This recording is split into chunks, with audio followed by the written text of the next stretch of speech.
అన్న నమస్తే అన్న. నమస్తే అన్న. ఆంధ్రప్రదేశ్లో ఒక సంచలన వార్తలు అయితే బయటకు వస్తున్నాయి అన్న. టీడీపీ వాళ్ళు డిప్యూటీ సీఎంగా నారా లోకేష్ని ప్రకటించాలని చెప్పి కొత్త డిమాండ్ని తెర మీద తీసుకొచ్చారు. దీని మీద అభిప్రాయం ఏంది?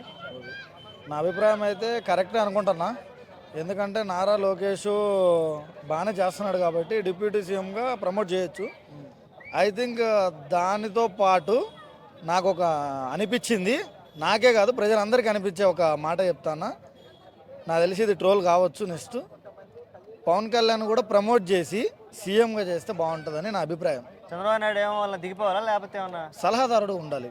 ఓకే, ఒక ప్రభుత్వాన్ని నడిపే సలహాదారుడుగా, ఒక పెద్ద మనిషిగా, ఒక పెద్ద తరంగా, ఒక ఉమ్మడి రాష్ట్రానికి ఒక ముఖ్యమంత్రిగా ఆయన చేసినటువంటి మేలు కానీ, ఆయన చేసినటువంటి తీరు కానీ, ఆయన తెచ్చిన కొన్ని కంపెనీలు కానీ, ఎందుకంటే ఆయనకున్న నాలెడ్జి చాలా పెద్దది.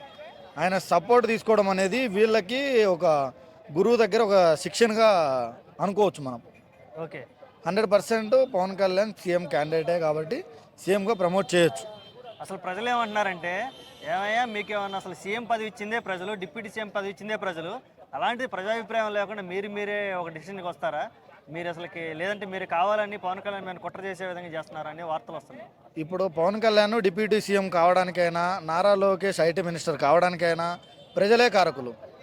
అదే ప్రజలు రేపటి రోజు పవన్ కళ్యాణ్ సీఎం చేయడానికి కారకులు అవుతారు, లోకేష్ను డిప్యూటీ సీఎం చేయడానికి కారకులు అవుతారు.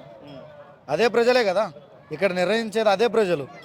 అందుకోసం ప్రతి ఒక్కళ్ళు గుర్తుపెట్టుకోవాల్సింది ఏంటంటే, పార్టీలు అతీతం, పార్టీలు కాదు. ఆయన చేసే మంచి పనులు, ఆయన చేసే వ్యక్తిత్వం, దాన్ని బట్టి ఓట్లు వేశారు ప్రజలు. ఆయనకు ఒక 6 సంవత్సరాలు ఒక పదవి ఇచ్చారు. ఆ పదవి ప్రజలు ఇచ్చింది, టీడీపీ ఇచ్చింది కాదు, బీజేపీ ఇచ్చింది కాదు, జనసేన ఇచ్చింది కాదు.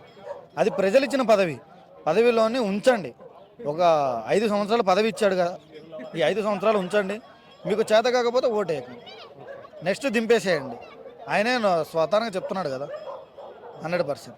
యాక్చువల్ సంవత్సరం కూడా కాలేదు ఇంకా పరిపాలన మొదలుపెట్టి కూటమి ప్రభుత్వం, అప్పుడే అసలు ఇటువంటి వార్తలు రావటం, దీన్ని ఎలా చూడొచ్చు అంటారు? ఇది నాకు తెలిసినంత వరకు, నా అభిప్రాయం వరకు, ఇది లోపల జరుగుతున్న కుట్ర అయితే ఏం కాదు. నాకు తెలిసి 2 తెలుగు రాష్ట్రాలలో ఉన్న పెద్ద పెద్ద రాజకీయవేత్తలు వీళ్ళందరూ ఆలోచించేది కూడా ఒకటే. ఆంధ్రప్రదేశ్ ఎంత నాశనమైందో ప్రతి ఒక్కరికి తెలుసు. ఈ తెలుగు రాష్ట్రము ఆంధ్రప్రదేశ్ అనేది ఎంత నాశనమైందంటే, ఒక సుడిగాలు వస్తే మన చెట్టు ఎలా నాశనం అయిపోద్దో, ఆకులన్నీ రాలి, మన రాష్ట్రం అలా ఒంటరితనంగా నిలబడిపోయింది.